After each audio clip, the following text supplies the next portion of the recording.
शुभ सुप्रभात। तो इस तीसरी कक्षा में आपने वर्ण, वर्णमाला, स्वरों, व्यंजन और बारखड़ी पढ़े थे। आज हम उसका पुनरावर्तन करेंगे। पहले हम स्वरों को लेंगे। स्वर का मतलब क्या?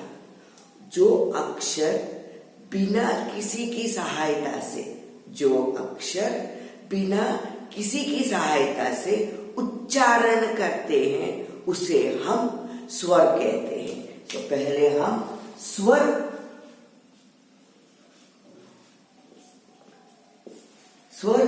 किसे कहते हैं? वो अक्षर जिसे उच्चारण करते हैं किसी की सहायता के बिना, उसे हम स्वर कहते हैं। जैसे अंग्रेजी में भी अक्षर होते हैं। अंग्रेजी में हम स्वर को वोवेल्स बोलते हैं, जैसे कि ए, ई, आई, ओ, यू, उसे अंग्रेजी में हम स्वर कहते हैं। ये अपने आप उसका उच्चारण करते हैं हम। It is pronounced by itself. It does not take help of any other letters. जैसे ही हिंदी में भी स्वर कहते हैं। जैसे हम बी, सी, डी, ये जो अंग्रेजी के पद उच्चारण करते हैं, बी, ई की जो हम शब्द को हम सुन सकते हैं अंत में, डी, एफ, जी, एच, ए, ई, इस शब्द के उच्चारण हम सुन सकते हैं। ये बी, सी, डी, ये हम बिना किसी अक्षर की सहायता के बिना नहीं पढ़ सकते। उसे दूसरे अक्षरों की सहायता चाहिए, जैसे कि स्वर की सहायता चाहिए उसे उच्चारण करने के लिए। उसे हम कॉन्सोनेंट्स कहते हैं। वैसे ही यहाँ पे स्वर हम किसे कहते हैं? किसी भी अक्षर की सहायता के बिना वह खुद हम उसे उच्चारण कर सकते हैं, उसे हम स्वर कहते हैं। कौन कौन से स्वर है हिंदी में? अब मैं स्वरों को लिखती हूँ, आप लिखकर मेरे साथ उसका उच्चारण करिए। पहला स्वर है अ, दूसरा स्वर है आ, तीसरा स्वर है ई, चौथा स्वर है ई, उ, और ये री। इसे हम री करके इसका उच्चारण करते हैं। रू कन्नड़ में उच्चारण करते हैं, यहाँ हम हिंदी में उसका री करके उच्चारण करना पड़ता है। ए, आई, ओ, औ, अंग, आहा। यहाँ पे देखिए, यहाँ पे आप करके उसका उच्चारण करते हैं, या नहीं बोलते, हिंदी में उसे अंग कहते हैं। आहा, पता चला अब फिर से हम सारे स्वर का उच्चारण करेंगे। मैं जब उच्चारण करती हूँ उसे ध्यान से सुनिए। उसका उच्चारण इसी तरह किया जाता है। अ, आ, ई, उ, री। रू नहीं कहते इसे, री। रू कन्नड़ में कहते हैं। ए, आई, ओ, औ, अंग, आहा, अंग, आहा। इन सब को हम स्वर कहते हैं। स्वर में कितने स्वर हैं? अब हम इसकी गिनती करेंगे। स्वर के दो भेद हैं, अ, आ, ई, उ, री। री ए ओ औ। 1 2 3 4 5 6 7 8 9 10 11। सो 11 मीन्स 11 स्वर है। और अंग आहा इसे हम आयोगवा कहते हैं। सो कितने आयोगवा है? 2 आयोगवा है। सो अ आ ई उ री ए ओ औ। ये 11 जो अक्षर लिखे हैं उसे हम स्वर कहते हैं। क्या कहते हैं? स्वर। अंग और आहा ये आयोगवा है। सो 2 आयोगवा है और 11 स्वर है। सो कुल मिलाकर कितने हुए? 13 हुए। सो 13 स्वर हैं। इसे हम स्वराक्षर कहते हैं। तो समझ में आया? स्वराक्षर किसे कहते हैं? स्वर उस अक्षर को कहते हैं किसी और अक्षर की सहायता के बिना उसे हम उच्चारण कर सकते हैं। ऐसे अक्षरों को हम स्वर कहते हैं। सो यहाँ पे 11 स्वर है और 2 आयोगवा है। सो पता चला कितने स्वर और कितने आयोगवा है। सो कुल मिलाकर 13 स्वराक्षर हैं। इसके बाद हम जाएंगे दूसरे विषय पर। उसका नाम है व्यंजन। सो हम व्यंजन किसे कहते हैं? जो स्वर की सहायता से उच्चारण कर सकते हैं, which can be pronounced with the help of the vowels. I give you an example in English. B, C, D, G, H. They cannot be pronounced alone by itself. They need the help of vowels. इसी तरह हिंदी में भी व्यंजन उस अक्षर को कहते हैं जिसे स्वर की सहायता चाहिए। स्वर की सहायता से हम उसे उच्चारण कर सकते हैं। ऐसे अक्षर को हम व्यंजन कहते हैं। ऐसे अक्षर को हम व्यंजन कहते हैं।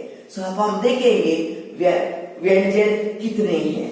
सो व्यंजन अब मैं लिखती हूं और आप सुनिए मैं व्यंजनों को कैसे उसका उच्चारण करती हूँ, वो भी आपको सुनना।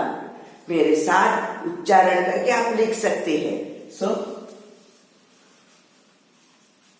व्यंजन। तो हम देखेंगे व्यंजन कितने हैं। क, ख, ग, ग, न्या, च, छ, ज, ज, न्या, ट, ठ, ड, ढ, न, त, थ, द, ध, न, प, फ, ब, भ, म, य, र, ल, व, श, श, स, ह, क्ष, त्र, ज्ञ, श। तो ये सब व्यंजन हैं। तो एक बार क, ख, ग, घ, न्या, च, छ, ज, ज, न्या, ट, ठ, ड, ढ, न, त, थ,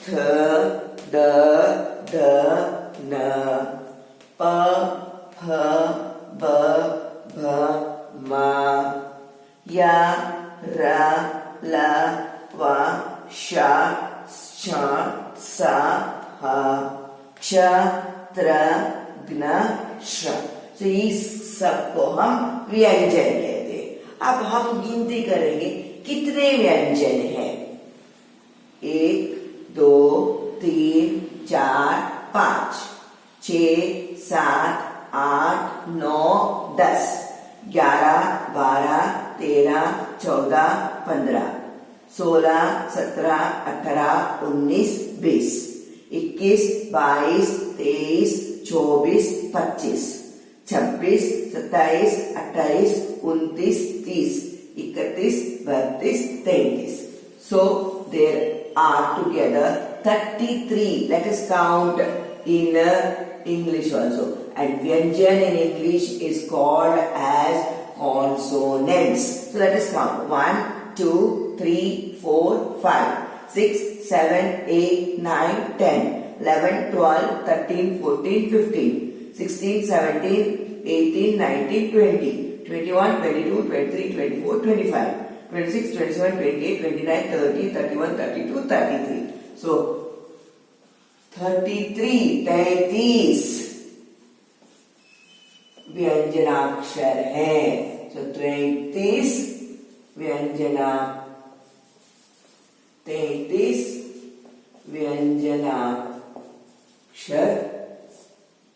हैं। So कितने व्यंजनाक्षर हैं? 33 व्यंजनाक्षर है। क्षत्रज्ञ श, जो मैंने यहाँ पे 4 व्यंजन लिखे हैं, इसे भी व्यंजन कहते हैं, लेकिन इससे संयुक्ताक्षर कहते हैं। संयुक्ताक्षर व्यंजन कहते हैं। हिंदी में उसे हम कंबाइंड लेटर्स कहते हैं। क्या कहते हैं? Combined letters. सो यहाँ पे हमें 33 मिले और वहां पे हमें कितने मिले? 33 और वहां पे हमें 13 मिले। और इसके साथ 2 और व्यंजन है। ढ ढ, इसे हम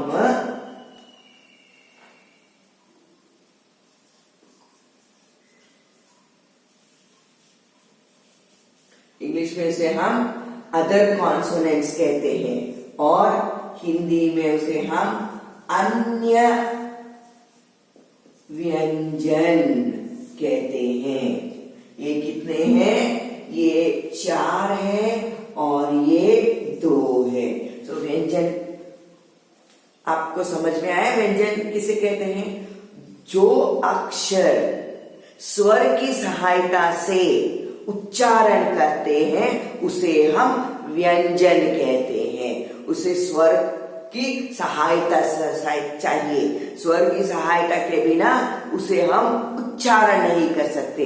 उसे हम क्या कहते हैं? व्यंजन कहते हैं। जैसे कि अभी मैंने यहाँ पे लिखा है क ख ग ग ञ, च छ ज छ ञ, ट ठ ड ढ न, त थ द ध न, प फ ब भ म, य र ल व श श श स ह, क्ष त्र ज्ञ श। इस व्यंजन में प्रकार है। क से ह तक हम इसे व्यंजनाक्षर या व्यंजन कहते हैं। लेकिन ये जो 4 अक्षर है यहाँ पे क्ष त्र ज्ञ श, उसे हम संयुक्ताक्षर व्यंजन कहते हैं या कंबाइंड लेटर्स कहते हैं। डम डम, इसे हम अदर कॉन्सोनेंट्स कहते हैं या अन्य व्यंजन कहते हैं। सो आपको व्यंजन के बारे में पता चल गया। हमने स्वर और व्यंजन इन दोनों को मैंने आपको सिखाया है। अब आपको इसको ध्यान से उच्चारण करते हुए लिखना पड़ेगा। स्वर किसे कहते हैं और व्यंजन किसे कहते हैं। स्वर और व्यंजन के बाद एक और हम विषय लेंगे, उसे हम बारखड़ी कहते हैं। यहाँ पे ये देखो 12, 12 मीन्स 12। ओके, सो ये बारकड़ी के पहले हम एक और विषय लेंगे, स्वर और मात्रा, स्वर और मात्राएं। ओके, स्वर और मात्राएं, इसका मतलब क्या है? हम स्वर को एक चिन्ह दिया गया है, उस चिन्ह के साथ हम कॉन्सोनेंट्स या व्यंजन को लिख सकते हैं। सो कौन से स्वर को कौन सा चिन्ह दिया गया है, ये बहुत जरूरी है, उसे आपको ध्यान में रखना पड़ेगा। और जब आप व्यंजन के साथ उस मात्रा को जोड़कर लिखेंगे, उसे हम बारखड़ी कहते हैं, जो बाद में आपको मैं उसके बारे में बता दूंगी। तो पहले हम स्वर और मात्राएं देखेंगे। स्वर मैंने आपको बोला है अ, आ, ई, उ, री, ए, आई, ओ, औ, अंग, आ।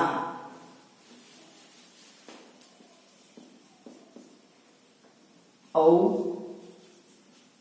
अंग, आ, ये सब स्वर है। ये हर एक स्वर की एक एक मात्रा है। वो मात्रा कौन से है? अ के लिए कौन सा भी मात्रा नहीं है, आ। सो ये मात्रा आ के लिए लिखते हैं, आ। ई, ये छोटी वाली ई है, इसकी मात्रा हम ऐसे लिखेंगे, ई। ये बड़ी वाली ई है, इसकी मात्रा हम ऐसे लिखेंगे, ऊ। इसे हम ऊ की मात्रा लिखेंगे, ऊ। ये ऊ की मात्रा है।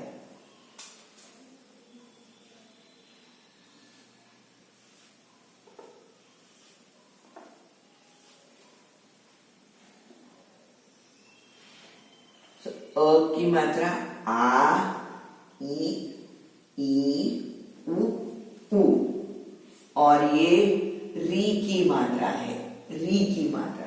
री की मात्रा में एक हमें बहुत ध्यान रखना पड़ेगा।